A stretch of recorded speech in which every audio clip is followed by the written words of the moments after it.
Trump's fake trade win with the UK American workers get burned again today. We talk about a so-called deal. No, a disaster.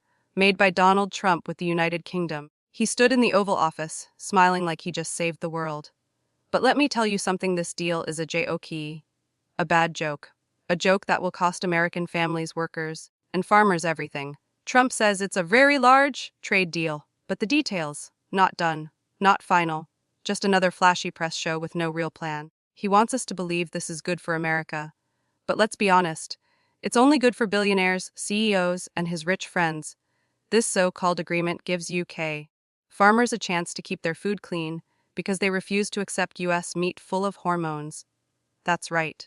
Our farmers are told, sure, you can export beef, but only if it meets British rules. So who really won here? Not us. Trump says this deal helps American agriculture. He brags about more beef and ethanol going to the UK. But guess what? His own agriculture secretary said the real rules aren't even finished. It's like selling a house with no roof. And the British, they're keeping their food standards high. No hormone beef, no change. Let's talk about tariffs. Trump lowered the car tariff from 25% to 10%, but only for the first 100,000 cars. After that, back to sky-high costs. So if you're a car maker in the US, what's the message?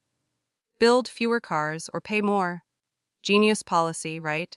And let's not forget the steel and aluminum. Trump replaced old tariffs with something called an alternative arrangement. What does that mean? Nobody knows. Not even Trump. It's just more confusion, more chaos, and more pain for American workers. Before this, President Biden worked hard with the UK, Japan, and the EU on a fair, smart system for trade.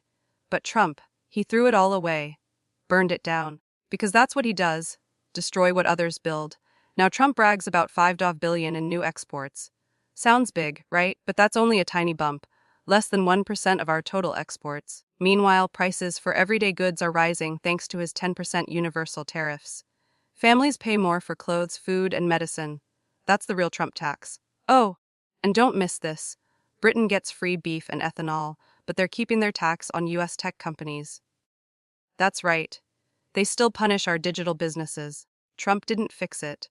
He didn't even try. This isn't leadership, it's surrender. It's smoke and mirrors.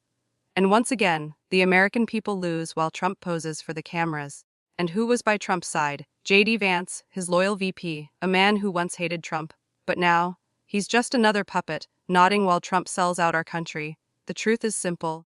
This trade deal is a lie. It's a weak deal made in a rush to clean up Trump's own mess after wrecking global markets with his tariff tantrum.